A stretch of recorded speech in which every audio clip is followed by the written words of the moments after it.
नहीं देखा मैंने आदि अंत, वर्षावा ग्रीष्म ऋतु ये शरद शिशिर, हेमंत और सीता बसंत, सुख से न राग ये दुख से ना द्वेष, हो गया पृथक जगन्नाथों से।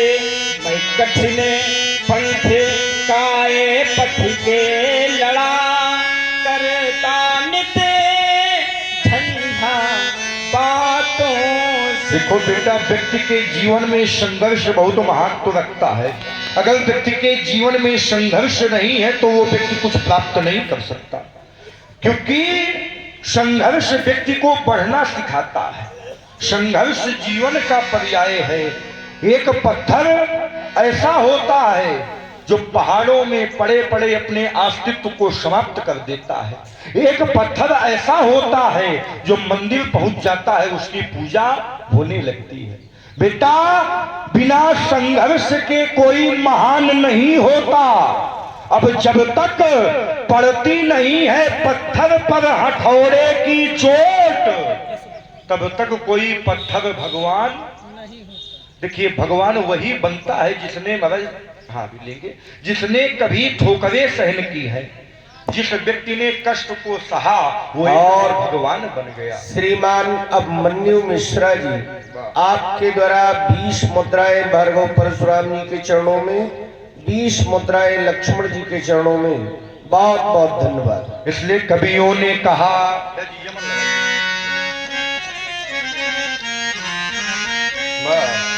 संघर्ष जीवन का पर्याय है, ये चुनौती भरा एक अभियान है। साधना के बिना सिद्ध मिलती नहीं, अज्ञान की जो तीव्र में ये जलती नहीं। दीप आशा के निस दिन जलाए रहो, पर मिलती नहीं एक मुस्कान है। ये संघर्ष जीवन का पर्याय है, ये चुनौती भरा एक अभियान है। महाराज, हम किस पथ की राही है? फिर एक सुंदर सा कवित्व। मैं पीर प्रतीत दशरथ कुमार, मुझ में असूई में और से आपार, हौसले पस्त होते अरिके, करतारण में मैं प्रियंकार, मैं मदिरानों में आग लगा। मैं मदिरानों में आग लगा करे, दासुरों का मरी मर्दन करे, दासुरों का मरी मर्दन। लाल हमारे ये बाणों की सुन घोर प्रलय, कारीगर जन शस्त्रों से संकित शत्रु से, शस्त्रों से संकित शत्रु सेन के जाते हैं वरव्यू छूट। फिर अग्नि सुरों के अंगारों से पड़ती थी ज्वाला मुखी फूट, छिड़ जाता पल में महासमर, छिड़ जाता पल में, छिड़ जाता पल में महासमर। फिरे कौने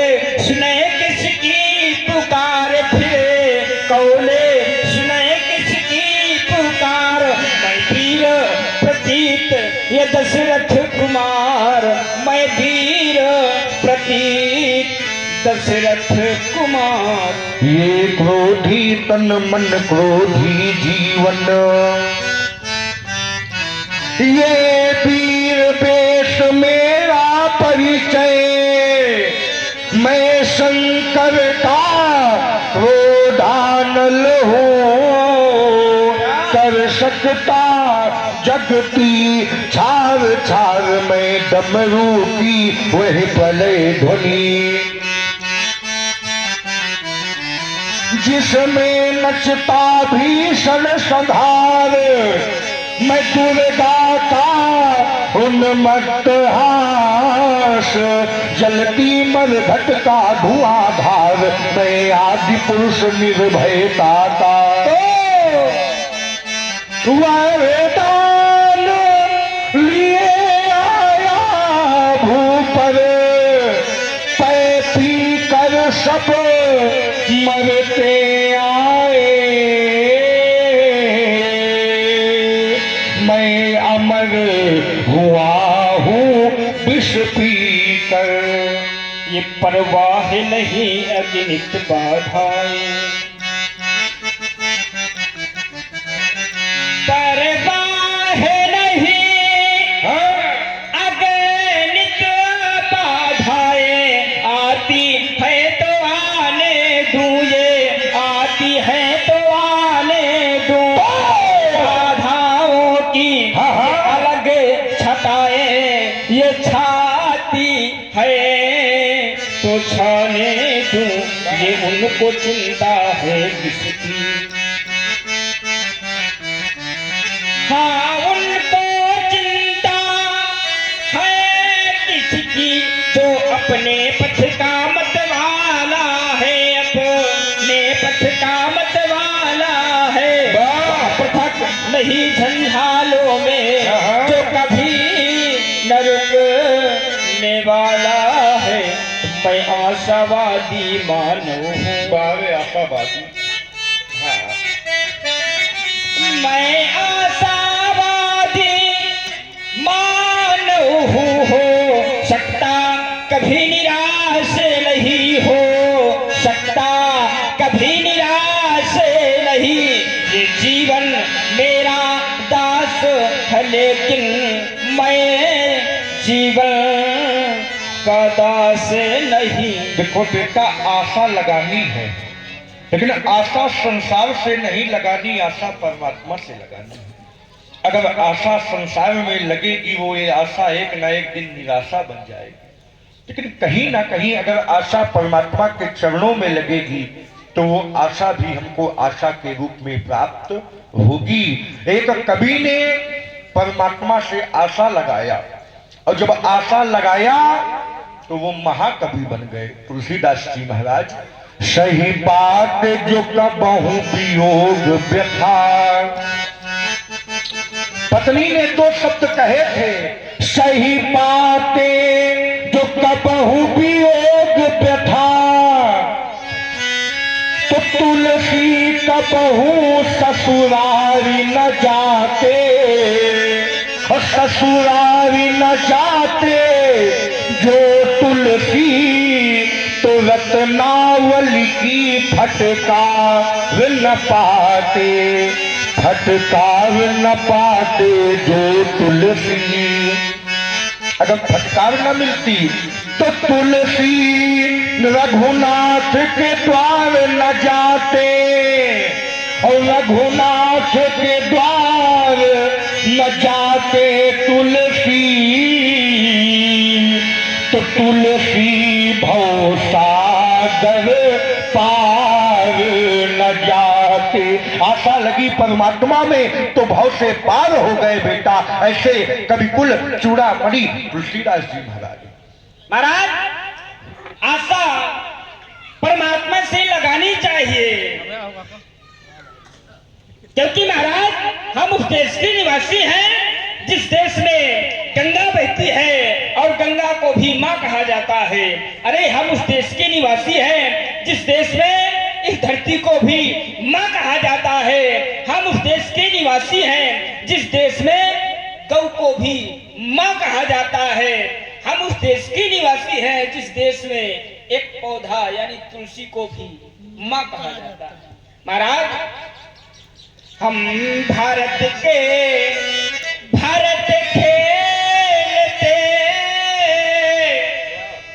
यह सिंहों की संतान से, नहीं कोई है देश दूसरा बढ़े कर हिंदुस्तान से। बड़ी बड़ी ज्वालाओं से ये बढ़े कर हैं चिंगारियां, काटे पहले फूल बाद में ये होती हैं फुलवारियां। कभी चहल अरु ये कभी पहले, तो हम जीते मरते शान से। नहीं कोई है देश दूसरा बढ़े कर हिंदुस्तान से। इस मिट्टी में पैदा होना अरे बड़े गर्भ की बात है। तो फिर त्याग और बलिदान हमारे पुरखों की सौगात है। कभी चहल अरु कभी पहले, तो हम जीते मरते शान से। नहीं कोई है देश दूसरा बढ़े कर हिंदुस्तान से। आइए व्यास जी, आपके भी चरित्र का निर्वहन होना चाहिए क्योंकि आप आ गए हैं। तो आइए मानस के आधार पर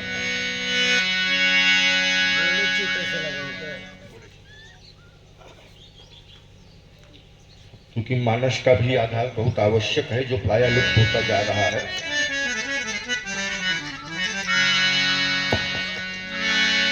बोले चितई परसु की ओरा, वे सठ सुनही स्वभाव न मोरा। राजकुमार लक्ष्मण, तुम मेरा स्वभाव नहीं जानते, मेरा प्रभाव के नहीं जानते, मेरा स्वभाव कैसा है। बालक बोली बधौ नहीं तो ही, केवल मुनि जड़ जान ही मोरा। राजकुमार लक्ष्मण, मैं तुमको अबोध बालक समझकर छोड़ रहा हूँ। तुम मुझको केवल मुनि जानते हो। मैं कौन हूँ? बाल ब्रह्मचारी अति कोई, विश्व विदिता क्षत्रिय कुल द्रोही। बेटा, बाल ब्रह्मचारी हूँ और साधारण नहीं हूँ, क्षत्रियों का द्रोही हूँ। मैंने किया क्या है? भुजि बल भूमि भूप बिनु कीन्ही, विपुल बार महिदे मन दी। देखो राजकुमार, इसी वर्ष के द्वारा मैंने इस पृथ्वी को एक बार नहीं, दो बार नहीं, तीन बार नहीं, अभी तो 20 बार उन क्षत्रियों से छीन करके ब्राह्मणों को दान में दिया है। साहस बाब भुज छेदनी हारा, परशु बिलोक मही कुमारा। देख लो, ये वही पशु है जिससे मैंने साहस बाहु जैसे आताई का वध करके धराधाम में धर्म की स्थापना की थी। मातु पिता ही जमी सोच बस, करश महिष किशोर, गर्भन के अर्भक दलना, परशु मोर अति घोर। ब्राह्मणों के द्वारा यज्ञ करवाने के पश्चात चौथे पन में तुम्हारा जन्म हुआ है। यदि आज मैंने तुम्हारा वध कर दिया तो तुम्हारे माता पिता शोक सागर में डूब जाएंगे, इसमें कोई संदेह नहीं है। हसी लखन बोले मृदुबान, अहो मुनीश महाभट्टमानी। महाराज, हमें आपकी बात सुनकर के हंसी आ रही है। हम सोचते हैं कि ना बोले, लेकिन फिर भी बोलना पड़ता है, क्योंकि महाराज आपने कहा बालक बोली बधो नहीं तो ही। क्या महाराज आप मेरा बध बालक जान के नहीं कर रहे? महाराज आप तो गर्भतक नशाए हैं और आप मुझे बार बार फरसा दिखा रहे हैं। पुनि पुनि मोह दिखाए कुठारू, चाहत उड़ावन फूक पहाड़ू। लेकिन महाराज जहाँ कोई कुम्हड़े की बतिया नहीं है जो उंगली दिखाने से मुरझा जाएगी, यहाँ कुम्हड़ बतिया को नहीं जे तर्जनी देख मर जाई। यहाँ कोई कुम्हड़े की बतिया नहीं है। और आप ये भी ना समझिएगा कि मैं आपसे डरता हूँ ना, डरता हूँ तो केवल इस जनेऊ से। अभी तक इसी से यह डरता चला आ रहा, क्योंकि महाराज भृगुसुत समुझ जनेऊ बिलोकी जो कछ कहाऊं सहाऊं ऋषिरोकी। लेकिन महाराज क्योंकि इस जनेऊ में हर गांठ में हर देवता का वास है, इसलिए मैं आपसे डरता हूँ। इसलिए मैंने आपको भी मारा नहीं है, क्योंकि महाराज देख कुठार सरासन बाना मैं कछ कहा सहित अभिमाना। हे नाथ, मैंने आपके धनुष और कुठार को देख करके अगर अनुचित शब्दों का प्रयोग किया हो तो आप हमें क्षमा करें। जो लोग अनुचित कहूँ क्षमा हूँ महामुनि। कौशिक है किसको? हाँ जगा दो उसका, जब तो होगा ये भी हो। क्या ऋषि कविता लगा क्या है? सुनी सरोष भृगुवंश मणि, वाह बोले गिरा गंभीर। क्या बात। कौशिक सुनहु मंदिए बालक, कुटिल काल बस निज कुल घालक। बहुत बेटा तुमको मैंने समझाया, बहुत तुमको बताया, हर प्रकार से तुमको समझाने का प्रयास किया, लेकिन तुम ऐसे नहीं माने। अब ऐसे मानोगे भी नहीं जब तक तुम्हारे गुरु बाबा से उलाहना न प्रस्तुत किया जाएगा। हाँ तो कौशिक जी कहाँ है? इधर आओ, आओ आओ आओ। आप विदाई कर जाए बिना कहे ना। हाँ कौशिक सुनहु मंद यह बालक। महामहिम विश्वामित्र जी, ये बालक कुटिल है अर्थात बुरा है। ये है कैसा? भानुवंश राकेश कलंकु, निपट निरंकुश अबुध असंग। भानुवंश सूर्यवंश जो चंद्रमा के समान स्वच्छ एवं उज्जवल है, उस वंश में ये विप्र अपमान रूपी दाग लगा रहा है। इतने लोग मर जाए तो कभी ना रोना चाहिए। मरे सोम सरदार, मरे वा अलियल टट्टू, मरे कर्कशा नारी, मरे वा पुरुष निखट्टू। ब्राह्मण वा मरी जाए जो हाथ ले मदिरा पीवे, पुत्र वही मर जाए जो कुल मां दाग लगावे। नहीं तो होगा क्या? काल कवलो हुई है छन माही, काहू पुकारी थोड़ी मोहिना। नहीं तो कुछ क्षण के पश्चात ये बालक काल रूपी काल में समाहित हो जाएगा। फिर आप हमको दोष ना देना। तुम हटकऊ जो चाहू उबारा, कही प्रताप बल रोष हमारा। अगर ये बालक बच रहा है तो इसको आप मेरा बल प्रताप और रोष बनाकर बताकर समझा दीजिए। लखन कहूँ मुनि सुजसु तुम्हारा, तुम ही अक्षति को बरीने पारा। अपने मुख तुम आपन करनी वीर अनेक भांति, बरनी नहीं संतोष तो पुण्य कछ कहाऊं जन ऋषिलोक तुसे दुख सहाऊं वीर व्रती तुम धीर अछोभा कार्य देत न पावो शोभा सुर समर करने करही कहीं न जना वही आप विद्यमान जड़ पाए रिप कायर कथहि प्रलाप। जो वीर होते हैं वो अपने मुख से अपनी वीरता का बखान नहीं करते, और यदि करते हैं तो वो कायर होते हैं। अभी तुमको बताते हैं सुनत कायर। लखन के बचन कठोरा परशु सुधार धर्यो करि घोर। बताता हूँ बेटा कि कैसे मैं कायर हूँ। अब जन दे दोषी मोहि लोगु कटुवादी बालक बध जोगु। समाज का कोई भी व्यक्ति हम मुझको दोष न दे, क्योंकि ये व्यक्ति मरने योग्य ही है। बाल बिलोक बहुत मैं बाचा अब है मरनिहार भाषा। बालक समझकर मैंने तुमको एक बार नहीं, दो बार नहीं, तीन बार नहीं, अभी तो अनेक बार समझाया है, लेकिन तुम अब ऐसे मानने वाले नहीं हो। निश्चय है कि तुम अब मरने के लिए उद्यत हो जाओ। कौशिक कहा क्षमीय अपराधु बाल दोष गुण गनहि न साधु।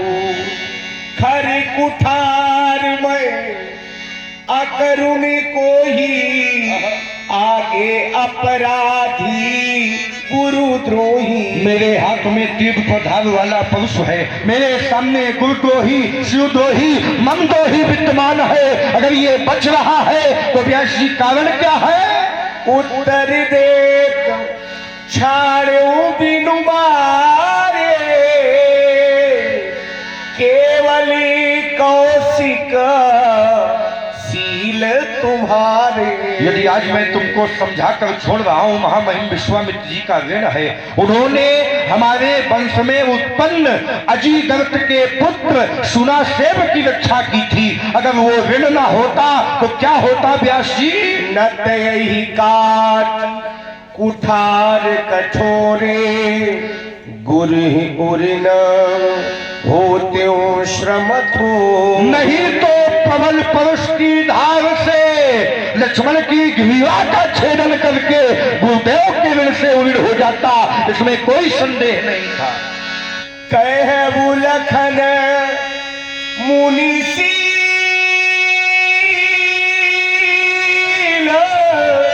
तुम्हारा को नहीं जाना विदित संसारा। कौन नहीं जान विदित संसारा। महाराज आपके शील को कौन नहीं जानता, ये पूरे संसार में विदित है। माता ही पिता ही ऋण भय नीके गुरु ऋण रहा सोच पड़ जी के सोजन हमरे माथे काढ़ा दिन चले गयो ब्याज बहु बढ़ा। अब आनिए व्यवहरिया बोली तुरंत देव मैं थैली खोली। जो बाकी रहा गुरु का ऋण उसको मैं निपटा दूंगा। ले आवे आप महाजन को मैं कर्जा सभी चुका दूंगा। लेकिन कर्जा इसे नहीं चुकता होगा। कैसे चुकेगा? जब आप अपने व्यवहारियों को बुलाएंगे, अच्छा। अब व्यवहार यहाँ पर जमा होगा, हाँ। तो फिर उसी व्यवहार से कर्जा चुकता होगा। कर्तव्य व्यवहार वचन कुठार सुधार हाय हाय सब सभा पुकार। व्यवहार लेना जानते हो, व्यवहार देना नहीं जानते। पहले व्यवहार दिया जाए तब व्यवहार लिया भी जाए। वैश्य कुमार लक्ष्मण ने कहा माता ही पिता ही उऋण भय नीके। अब माता पिता के ऋण से उऋण हो गए। देखिए बंधुओं, माता का ऋण संसार में सबसे बड़ा ऋण होता है। परमात्मा भी धरती में आते हैं तो सबसे पहले माता के चरणों में झुकते हैं। जाई जनन पद नायौ माता। एक बार विद्वानों की सभा लगी थी, उस सभा में चर्चा हुई सबसे बड़ा क्या है। एक व्यक्ति ने कहा समुद्र बहुत बड़ा है, क्योंकि समुद्र पृथ्वी को चारों ओर से घेरे रहता है। दूसरे ने कहा समुद्र से बड़ी पृथ्वी है। जो समुद्र को भी अपने गोद में धारण करती है। तीसरे ने कहा पृथ्वी से बड़े शेष नाग हैं जो शेष सैया पर विश्राम करते हैं। चौथे ने कहा शेष नाग से बड़े भगवान विष्णु हैं जो साक्षात शेष सैया पर विश्राम करते हैं। एक भक्त ने कहा भगवान से भी बड़ा स्थान भक्त का होता है जो भगवान को भी अपने हृदय में धारण करते हैं। लेकिन एक व्यक्ति खड़ा हुआ, उसने कहा भक्त से भी बड़ा स्थान माँ का होता है। अगर धरती में माँ का जन्म ना हुआ होता तो कभी भक्तों का भी जन्म धरती में ना हुआ होता। इसलिए संसार में माँ का ऋण बहुत बड़ा है। तुमने कहा अब आनी व्यवहरिया। देखिए व्यवहार नाम भगवान शंकर का, व्यवहार नाम महाजन का और व्यवहार नाम व्यवहारियों का। और व्यवहार करे कर्जा लिया तो आपने हमारे माथे दिया, सोजन हमारे माथे काढ़ा। अच्छा कोई कर्जा लेगा भैया अपने माथे लेगा कि दूसरे के माथे? अपने माथे लेगा। लेकिन ये कह रहे हैं आपने कर्जा लिया वो भी हमारे माथे लिया। क्या कारण है? जब भगवान शंकर ने मुझको चतुर्दश विद्याओं में पारंगत कर दिया तो हर शिष्य का कर्तव्य है कि गुरु बाबा को गुरुदक्षिणा दे। मैंने कहा गुरुदेव मैं आपको गुरुदक्षिणा देना चाहता हूं। कहा परशुराम अगर तुम गुरुदक्षिणा देना चाहते हो तो शेषनाग के पास जाओ, शेषनाग की मणि को लाओ, उस मणि को मैं कंठ में धारण करूंगा तो मेरी विषाद शांत होगी। मैंने कहा जो आज्ञा गुरु बाबा। मैंने पर्स को उठाया, शेषनाग के पास गया, मैंने शेषनाग से कहा अपनी मणि मुझको दे दो। लेकिन नाग को मणि बहुत प्यारी होती है। क्या नाग किसी को मणि दे देगा? उसने कहा मैं मणि नहीं दे सकता। तो हमने कहा ऐसे काम नहीं बनेगा, हमारे साथ युद्ध करना पड़ेगा। मेरा और शेषनाग का 7 दिन तक भीषण संग्राम हुआ। शेषनाग युद्ध में हारे, क्षीर सागर की ओर भागे। मैंने उसका पीछा किया और जैसे परश का प्रहार करना चाहा नारद जी ने रोक दिया। परशुराम ये है क्षीर सागर, क्षीर सागर माने दूध का सागर। अगर एक बूंद भी खून की गिरी इसकी मर्यादा समाप्त हो जाएगी। मैंने कहा नारायण मेरे क्रोध का क्या होगा? कहा परशुराम अभी तुम धैर्य धारण करो, त्रेता के चतुर्थ चरण में मैं आऊंगा, शेषनाग को लाऊंगा और तुमसे मिलवाऊंगा। तो जो कर्जा है उसको निपटा लेना। तब आए कही रहा है सोजन हमारे माथे काढ़ा, क्योंकि सांप के मस्तक में मणि होती है, सांप के कान नहीं होते और इनके दुई कान है, बड़े बड़े कान है और कान होते हुए भी हमारी बात को नहीं मान रहे। लड़ाई तो इसी बात की है। अगर राजकुमार लक्ष्मण हमारी बात को मान जाता तो लड़ाई न समाप्त हो जाती। अब आनी व्यवहरिया। तो व्यवहार के रूप में हमारे पांडे जी महाराज आइए और जितने हमारे सभी गणमान्य पुरुष हैं, अध्यक्ष जी आप भी आइए। समिति के जितने लोग हैं, कुछ समिति वालों का नाम बस लिख जाता है लेकिन दर्शन नहीं हो पाते।